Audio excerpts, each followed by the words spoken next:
the trim record I was using didn't get the legal update, and I updated the wrong version. So, yeah, that one in front of you. So this is the correct version that's been through legal review. And I'll just run through the 5 sort of changes from that. So if you look at the first objective, there is a new subclause C. And the reason for that is that although that matter is discussed in policy, it wasn't discussed at objective level, so now it is.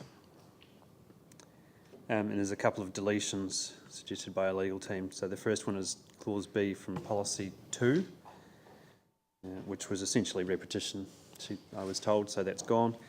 And then clause B from policy 6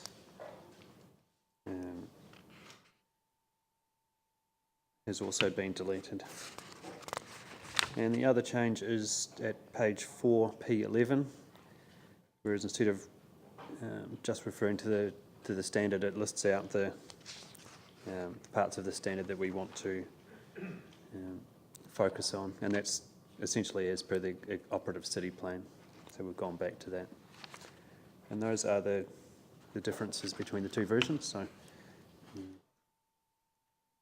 nothing really substantive. So questions? Yeah. I'm happy to move. Oh, Yanni is happy to move. No, I just want to. So where we got to with telecommunications utilities is we have no control through our district plan.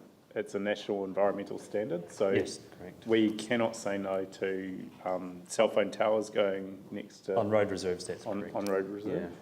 Yeah. Can we put anything in about the effects on safety and visual amenity?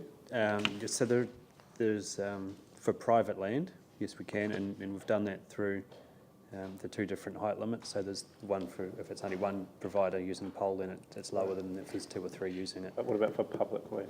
No. No control over public land. The heights are controlled by the NES. Yeah. All we can really do is, because it's our land, we can try and direct them to put cabinets in the right places and things like that. But it's a limited amount of control, and you would read the memo from. Yeah, I mean, I don't know how we address it. Like, maybe we need to go to government.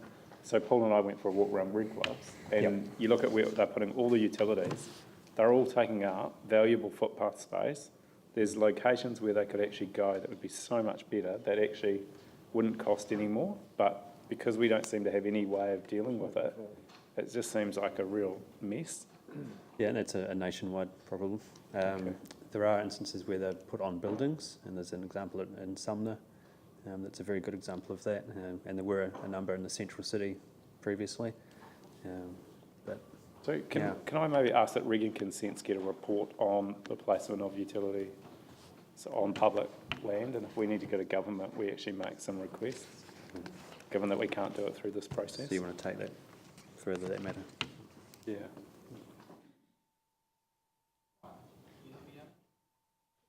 Yep. Do you want to, Yanni, come on, second that one with me? Will you second it? I want to get Yanni on one of these. Okay, Yanni seconded it. All those in favour say aye. Aye. Opposed? Carried. So future urban development areas, chapter 20.